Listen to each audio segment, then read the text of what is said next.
एक सामान्य व्यक्ति की बेटी और एक राजा की पुत्री, ये दोनों आपस में सखी थी एक दूसरे की। तो वो दोनों बालिका, एक जमींदार की बेटी और एक राजा की कन्या, खेल रहे थे। उसी समय जमींदार के घर एक महापुरुष आए चातुर्मास के लिए। तो संत अपनी बढ़िया ठाकुर जी निकाली, उनका सिंहासन रखें, उस पर शालिग्राम भगवान को विराजमान करें, पंचामृत अभिषेक करें। अब ये दोनों कन्या द्वार पर खड़ी खड़ी देख रही थी। और फिर इन दोनों ने एक दूसरे को देख के बोला, ये वाला खेल हम भी खेलेंगे, ये खेल बहुत अच्छा है। इत्र से भगवान को बिल्कुल चिकने कर दो, तुलसी तोड़ के लाओ चढ़ा दो, पुष्प तोड़ के लाओ चढ़ा दो, और उनके 2 तिलक ऐसे लगा दो, आरती कर दो, फिर भोग लगाओ, जैसे हम खाते हैं वैसे इनको खिलाओ। ये खेल बहुत अच्छा, हमको भी खेलना है। और वो दोनों बोली कि पहले सीख तो लें। तो रोज जाकर के बैठ जाती उन महापुरुष के पास और पूरी सेवा देखती कैसे करते हैं ये, और एक दूसरे से फिर बात करती, ऐसे करना है, फिर ऐसे करना। वो बोलती ऐसे नहीं, बीच में ये भी तो करना है। बोले हाँ हाँ ये भी करना है। 4 महीने उनके देखने में ही निकल गए। अब 4 महीने बाद महापुरुष का जाने का समय आया। जैसे ही जाने को तैयार हुए तो अपने ठाकुर जी समेटने लगे। सवेरे सवेरे दोनों लाली आई, आकर के जैसे देखा ठाकुर जी उठा के बक्सा में धरे जा रहे हैं, दोनों रोने लगी। बोले ये क्या हो रहा है? भैया महाराज जी जा रहे हैं। इतना रोई फूट फूट करके उन महाराज जी के चरणों में छोटी छोटी लाली। वो बोली महाराज जी आप चले जाओ, पर अपने ठाकुर जी हमको दे जाओ। हमने पूरी सेवा सीख ली इनकी, हम पूरे 4 महीने हम यही तो करती थी कि आप कैसे करते हो। तो महाराज जी छोटी सी लाली है, 4-5 साल की दोनों की आयु, वो कैसे करेंगी सेवा? आप हमसे पूछ लो, एक एक बात हमको पता है।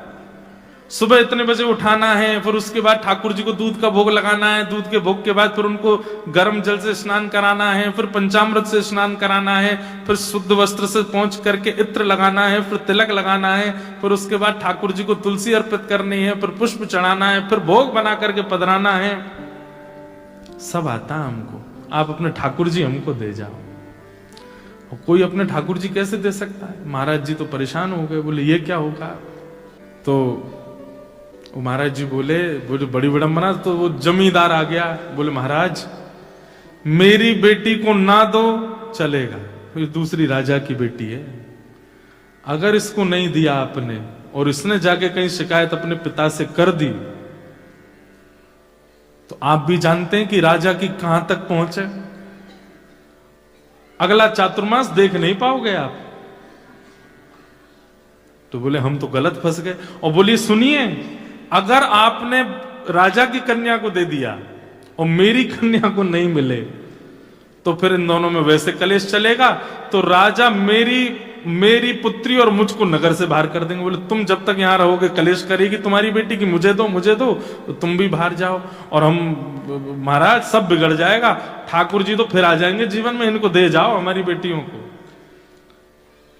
संत बोले ये कोई ऐसे खिलौना है, ये दे जाओ? मैं कैसे 50 साल से सेवा कर रहा हूं मैं इनकी, ऐसे कैसे दे जाऊंगा? तो बोले आप ही सोच लो फिर क्या करना है। तो संत बाहर से शालिग्राम जी जैसे दिखने वाले 2 पत्थर ले आए और पत्थर ला करके वो पत्थर रख दिए सिंहासन पर और अपने ठाकुर जी उठा के धर दिए नीचे सामान्य सी चौकी पर। दोनों कन्याओं को बुलाया, बोले इधर आओ। कन्या आई, बोले अच्छा देखो ठाकुर जी कहाँ हैं? बोले ऊपर बैठे हैं। बोले नीचे वाले? बोले हाँ ये भी ठाकुर जी। बोले नहीं, ऊपर वाले जो हैं वो ठाकुर जी हैं, नीचे वाले जो हैं ये सेवक हैं। अब बताओ तुमको सेवक चाहिए कि ठाकुर जी चाहिए? दोनों कन्या बोली नहीं नहीं हमको ठाकुर जी चाहिए, सेवक नहीं चाहिए। तो महात्मा बोले ठीक है, तो सेवक मैं ले जाऊं? बोले हाँ आप ले जाओ। सेवक असली ठाकुर जी थे। तो सामान्य से पत्थर दोनों कन्याओं को दे दिए। कन्या बोली इनका नाम क्या है ठाकुर जी का? महाराज जी बोल गए सिलपिल्ले भगवान। तो सिलपिल्ले भगवान। अब आप सोचना, ना कोई संप्रदाय है, ना कोई पद्धति है, ना कोई नियम है, ना किसी भी प्रकार का क्रम है, ना भगवान असली के हैं, केवल सामान्य गली का पत्थर है। नामकरण गुरु जी कर गए। अब वो जो बेटी थी जमींदार की वो अपने घर में सेवा करती और जो राजा कन्या थी वो अपने राजभवन में सेवा करती। और दोनों जब मिलते तो अपने अपने सिलपिल्ले भगवान की बात करते। आज तेने क्या किया? आज मैंने खीर का भोग लगाया, आज मैंने गुड़ का भोग लगाया, आज मैंने ये किया, आज मैंने वो किया। और दोनों बड़ी प्रसन्न। जो जमींदार था उसका छोटा भाई, वो उससे बहुत बैर मानता था अपने बड़े भाई से, पैसे देकर के चोरों को बुलाया और कहा इसका पूरे घर का सब सामान चोरी करके और ले जाओ और पीछे से मेरे घर में धर देना। लोगों को तो यही पता चलेगा चोरों ने चोरी की, ये थोड़ी पता चलेगा मैंने करवाया। चोर गए, आधी रात में पूरा घर चोरी कर लिया, उसमें सिलपिल्ले भगवान और ले गए जमींदार की बेटी के। और सुबह उठते ही पूरा घर तो रोवे कि हमारे चांदी के बर्तन चले गए, हमारे सोने चले गए, हमारे आभूषण चले गए, ये चले गए। और वो कन्या रो मेरे भगवान सिलपिल्ले चले गए, मेरे सिलपिल्ले कहाँ चले गए? उन्होंने कुछ खाया नहीं होगा, सुबह से भूखे बैठे होंगे बेचारे, सुबह उठते ही दूध पीते हैं, नहीं पिलाऊं तो रोते हैं, कहाँ चले गए होंगे? पिताजी मेरे सिलपिल्ले भगवान लाओ, मेरे सिलपिल्ले भगवान लाओ। पिताजी बोले यहाँ पूरा घर लुट गया, तेरे को वो पत्थर की पड़ी है? बोले पिताजी पत्थर नहीं है मेरे भगवान सिलपिल्ले हैं, वो खाते हैं, मैं खिलाती हूं उनको, उन मेरे साथ बैठते हैं, बात करते हैं मेरे से। बंधुओं, परिवार का जो विरह था वो तो 2-3 दिन में कम सा हो गया, लेकिन उस कन्या का नहीं हुआ। वो तो रो रो करके बेहाल, भोजन पानी छोड़ दिया, रोने लगी, बोले मैं प्राण त्याग दूंगी मेरे अगर परमात्मा नहीं आए तो पिता ने कहा देख ये सब किया धरा तेरे चाचा का है, और हम सब जानते हैं कि सारा धन उसने अपने घर में धर रखा है, लेकिन क्या बताएं समाज में उसकी छवि बढ़िया है इसलिए कोई मानेगा नहीं, चोरों का इल्जाम लगा रहे हैं, चोर ले गए। लेकिन तू तो उसकी भतीजी है, तुझ पे तो थोड़ी दया आएगी उसको, तू चली जा उसके घर जाके कहते चाचा जी कुछ 2 चाय मत दो, मेरे भगवान दे दो। तो बेटी चली गई, चाचा जी हमें पता है चोरी आपने करवाई हमारे घर में। ये सुनते ही चाचा तो बरसने लगा, तुझे किसने कहा मैंने चोरी करवाई है? बोले मैं आपको दोष देने नहीं आई हूं, मेरे सिलपिल्ले भगवान भीतर है, उनको दे दो, बाकी कुछ 2 चाय मत दो।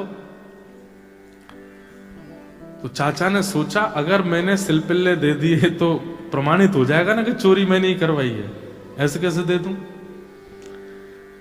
तो व्यंग में चाचा बोले तेरी भक्ति बहुत है, तू अपने घर से चल के यहां तक आई है तो चल अपने सिलपिल्ले भगवान को बुला दे, अगर वो घर में हो तो खुद निकल के आ जाएंगे बाहर, इतना तो कर ही सकते हैं। उस कन्या ने आर्त भाव से नेत्रों में अश्रु भराए और दोनों भुजा खड़े करके हे मेरे सिलपिल्ले नाथ, यदि मैंने भाव से आपकी सेवा की हो, यदि मैंने आपसे बहुत प्रेम किया हो, यदि आपकी सेवा में कोई चूक ना की हो तो आप चल करके बाहर आ जाओ। इतना कहते ही वो सामान्य सा पत्थर हवा में तैरता हुआ आया और आकर के उस कन्या के हृदय से आकर के लग गया, देखते रह गए और सिलपिल्ले भगवान आकर के उस कन्या के हृदय से चिपक गए। वो चाचा ने जब देखे कि अपने आप भीतर से पत्थर उड़ करके आया और आके हृदय से लग गया, वो तो तुरंत नतमस्तक हो गया। बोले कि जिस घर में ऐसी भक्त कन्या है उस घर से मैं विद्रोह मानूं? सारा धन लेकर के गए, अपने भैया को अर्पित कर दिया और भैया को जाके बताई बात। तब परिवार के घर के लोगों ने ये माना, वो अब तक तो यही मानते थे कि पत्थर से खेलती है, तब उनको विश्वास हुआ कि नहीं ये तो साक्षात परमात्मा है। अब राजकन्या जो थी उसके सिलपिल्ले भगवान, उनके साथ कैसी घटना घटी? कन्या का विवाह हुआ, जिस पुरुष के साथ में विवाह हुआ वो किसी भी रूप से भक्त नहीं था, ना वो भक्त था ना उसका परिवार भक्त था। कन्या ने विवाह के लिए मना तो किया, पिता नहीं माने, विवाह कर दिया। अब वो तो बस अपने सिलपिल्ले भगवान को हृदय से लगा के रहे, बोले कि मुझे पता है ये मेरा पति और ये परिवार पूरा जो है ये बिल्कुल भी भक्ति भाव उनके चित्त में नहीं है, पर नाथ बस आप मेरे साथ रहोगे तो मैं पूरा जीवन निकाल लूंगी। अब जिससे उसका ब्याह हुआ था वो तो काम क्रोध लोभ मोह सब था उसके अंदर, वो तो इसी कारण से विवाह कर रहा था, भोग वृत्ति थी उसकी। लेकिन कन्या के चित्त में ये भाव था कि भाई ये वैष्णव नहीं है, इसको तो मैं स्पर्श भी नहीं करने दूं अपना। रात्रि में चर्चा कर रहा था पत्नी से, बातें करने लगा, बातें करते करते और उसने कहा ये क्या है तुम्हारे हाथ में? बोले ये मेरे भगवान है, सिलपिल्ले भगवान। सिलपिल्ले नाम सुनते ही इतना हंसा। क्या? बोले कौन है? सिलपिल्ले भगवान। बोले आप हंसिए मत, ये मेरे ठाकुर जी हैं, मैं बचपन से इनकी सेवा करती हूं। अच्छा ठीक है, रखो इनको अपने पास। लेकिन वो उनको दूर करना चाह रहा था, बार बार लेकर के हटाना चाह रहा था, और वो राजकन्या कस के पकड़े, बोले नहीं आप आप इनको मुझसे दूर मत करो, ये मेरे प्राण है, ये अगर दूर हुए तो मैं प्राण त्याग दूंगी। 1 दिन 2 दिन 4-5 दिन बीत गए, लेकिन वो ऐसे ही रहे, सिलपिल्ले भगवान को हृदय से लगा के रहे। उसका यही था कि मैं पूरा जीवन इनके साथ नहीं रह सकती, पर आप रहोगे तो मैं रह लूंगी। एक दिन उस राजकुमार को क्रोध आया और उसने जब हट पूर्वक हाथ हटाए और वो सिलपिल्ले भगवान को खींच करके और बाहर एक सरोवर था, सरोवर में फेंक दिया। जैसे ही सरोवर में फेंका, वो राजकन्या वहीं मूर्छित होकर गिर पड़ी। पूरा परिवार इकट्ठा हो गया, सब लोग सोचने लगे, बोले अरे ये क्या हो गया, इसके कहीं प्राण ना निकल जाए, पूरे गांव में हमारी निंदा होगी, इसके पिताजी बहुत बड़े राजा हैं, हमको कारागृह में डाल देंगे। क्या किया तूने? बोले कुछ नहीं, पत्थर लगाए, बैठी रहती थी, मैंने फेंक दिया तो नाटक कर रही है मूर्छा की। खूब प्रयास किया लेकिन होश में नहीं आई। जैसे तैसे होश में आई, उठते ही मेरे सिलपिल्ले कहां हैं, मेरे सिलपिल्ले कहां हैं। गोताखोरों ने जाकर के पूरा सरोवर ढूंढ लिया, लेकिन ठाकुर जी नहीं मिले। अंत तो गत्वा वही सरोवर के किनारे हट गई और रुदन करते हुए बोली, हे मेरे सिलपिल्ले नाथ, यदि मैंने वास्तव में बाल्यकाल से आपको अपना प्रियतम मान करके भेजा हो, आपकी निष्ठा से सेवा की हो, तो आप कृपा करके मेरे पास आ जाना। और यदि आप मेरे पास नहीं आए तो मैं एक क्षण और चिंतन नहीं करूंगी, तुरंत अपने प्राणों का परित्याग कर दूंगी। उसका पूरा परिवार खड़े होकर के देख रहा था। जैसे ही उसने कहा कि हे नाथ, यदि आप नहीं आए तो मैं प्राण त्याग दूंगी, ये बात कहते ही हा नाथ हा नाथ हा नाथ करुण क्रंदन करने लगी। तुरंत सरोवर में से अपने आप सिलपिल्ले भगवान निकल करके आए और उसकी छाती से आकर के लग गए।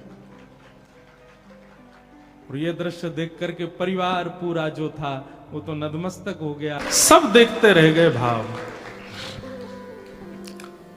भाव के वश में है भगवान, भाव नहीं तो हर मंदिर में दीखत बस पाषाण। भाव होए तो जित देखूं तित प्रगट होए भगवान। भाव के वश में है भगवान।